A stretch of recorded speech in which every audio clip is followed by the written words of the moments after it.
我的建议是，新年号可否用贞观？李世民当上皇帝后，常常被魏征怼得火冒三丈，但每当遇见大事太宗，还是渴望魏征能站出来说两句。这应该就是驯龙大师魏征的含金量吧。自从李世民册封李渊为太上皇以后，新的朝廷自然要焕然一新，而父亲当年用的武德年号显然也不能再用了。于是李世民便召集众心腹大臣来想一个新年号。身为凌烟阁24功臣之首的长孙无忌率先提出建议：陛下以为天佑如何？这不大妥吧？这像是把责任都推给了上苍，关键是不能显示陛下要治理天下的决心呢。眼看自己想了一夜的年号被嫌弃，不爽的长孙无忌便直呼玄灵：“你的认知太短浅了。我所指的上苍是宏大之上苍，上苍中最屌的混沌之苍穹，万物生息都要靠他护佑。天子乃上苍所赐，我大唐天下也要靠这样的上苍来护佑，这有何不可呢？”李世民听完微微点头，虽表示认可长孙无忌所说的天佑年号，但还是觉得不能够展现自己的意愿。要知道，一个年号关乎的可是一个国家跟时代的代表，必须要慎之又慎。玄灵说的对，年号是表现新政的一个途径，年号取好了，百姓就可以知道我们朝廷的意愿了。然而，正当李世民和其他几位大臣激烈讨论的时候，却发现旁边的魏征竟然在打盹走神。于是李世民当即点名魏征：“魏征，我们大家正在议论这个年号，你有什么想法？”而魏征被李世民叫醒之后，也没有丝毫的慌张。毕竟作为大唐第一喷子的他，不管你问什么，他这张嘴都能给你说的头头是道。当然，除了菠菜，魏征表示自打我跟你那天起，就已经在帮你想年号的问题了。接着他舔了舔那干巴的嘴巴后，便开始给李世民上起了课。孔子作易传，易传说：天下之道，贞观者也。这个贞字是中正的意思，这个观字是显示的意思，所以贞观是显示中正。孔子又说，以身作则是政治的根本。陛下，我以为贞观显示中正是治理天下的根本，所以我的建议是，新年号可否用贞观？魏征不愧是魏征，虽然常让李世民下不来台，但也总能说进他的心坎里。得到满意答案的李世民缓缓站起身来，回忆着他以往打天下的功绩。我以武平定天下，我喜欢用硬功。到目前为止，死在我剑下的有记录的，应该是有1000多人吧。李世民本以为这是自己跟秦王宫相辅相成的功劳，可他今天上午在兵工厂时，却有一名老工匠说他的宝弓不是一把好弓。虽然弓本身做工精细，但却对臂力要求很大，其他人使用只能偏左偏右，只有在李世民的手里才能百发百中。常言说得好，失之毫厘，谬之千里。这就是弓为什么用材要正。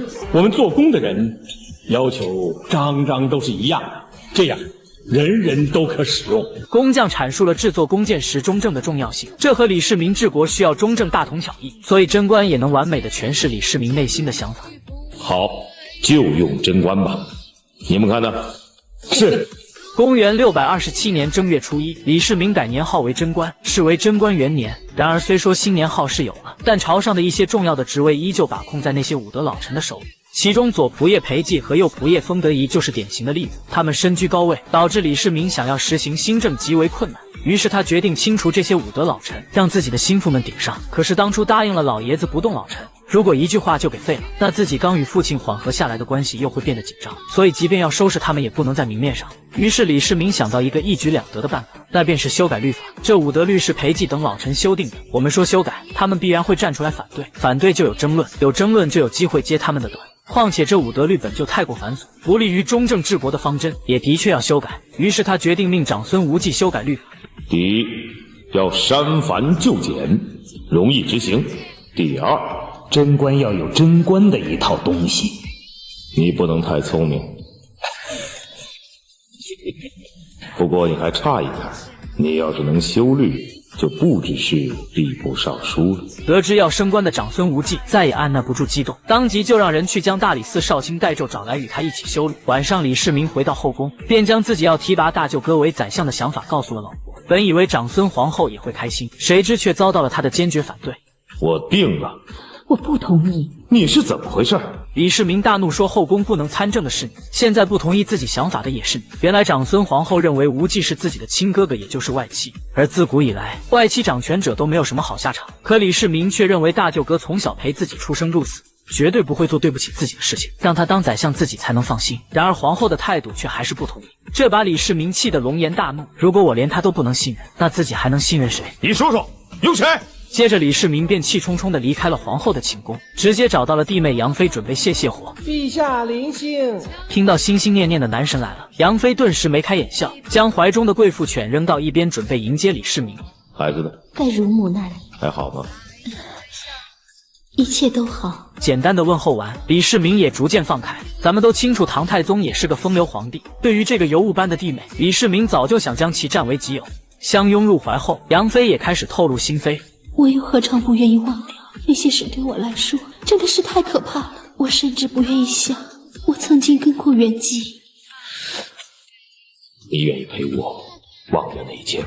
自古美人爱英雄，杨妃慢慢点头，心领神会，便主动解开自己的遮羞布。接下来的画面过于残暴，小编就帮大家跳过了。而这边的长孙皇后为了阻止哥哥长孙无忌成为宰相，于是特意将其召进宫中好好劝说，并列举了种种外戚干政的后果与下场。就好比汉武帝时期的魏戚侯窦婴，那就是一个活生生的例子。作为窦家外戚，为汉景帝和汉武帝尽心尽力，最终却落得一个满门抄斩的下场。长孙皇后实在不忍哥哥也走上他们的老路，但长孙无忌并不想轻易放弃。事情往好的方面去想，可这事情往往不是你想的这样。只要你位高权重，猜忌倾轧将随之而来。我不想我多担心这样的事情。但即便是面对长孙皇后的劝阻，长孙无忌还是无法放弃这个位高权重的右仆射，于是扭扭捏捏地说道：“我要做这个右仆射。”长孙皇后看着倔强的哥哥，再看着被扎破的手指，仿佛看到了日后长孙无忌不得善终的下场。次日一早，李世民便按计划下旨修律令，令长孙无忌、房玄龄和大理寺卿盖胄共同议论修订武德律。但此令一出，全场哗然，尤其是当初修订武德律的裴寂，当即就提出了反对意见。他表示，自打我修订完武德律，大唐已经用了9年，而且不但没有出现问题，朝政也搞得不错，无缘无故的修订律法干什么？因此他觉得新朝刚开始，以前武德怎么做，新朝也就接着做就是了。臣以为不在修不修律，而在于大乱之后治天下，还要用严律重刑。事关手上的权力，封德仪也是在卖力附和裴寂，但一张嘴说出的话就不中听。魏征见此可就坐不住了，立刻开启怼人模式。他认为武德律虽然没出过问题，但不一定合适贞观这个朝代。武德这9年征伐不断，以严律重刑治国尚可适宜，但贞观之后已经完成中原的统一，目前民力不足，国力不强，此时要做的是安抚百姓，休养生息，所以律法更像一件衣服一样，穿在百姓身上要松紧适宜。臣以为大乱之后，首要之务是教化，至于立法，只要中正就可以了。魏征话音刚落，一向看不上他的长孙无忌等人也纷纷拍手鼓掌力挺魏征。说得对啊！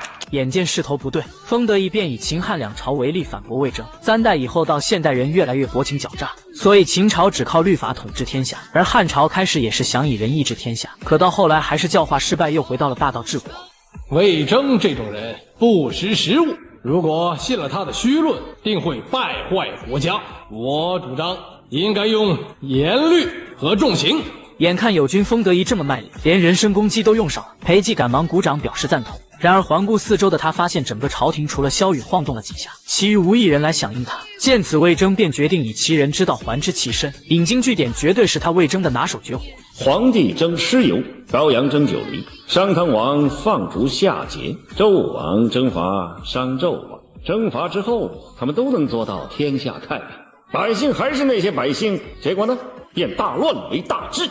武帝3皇他们不都是在大乱之后以教化做到的吗？这番话让李世民连连点头称赞，你小子今天可算帮我说了一次话。魏征所言极是，总之律法要宽简，这才能符合我们宽忍的新政。有了魏征的火力输出，李世民成功定下修改律法这件事，迈出了自己掌控朝堂的第一步。龙颜大悦的他准备去猎场打猎散心，可这一举动却遭到了中国历史上第1位状元孙福家的阻拦。陛下这样做，简直是倒退回年少时做亲王的水平啊！天子不应该有此行为呀！来人，陛下，斩了！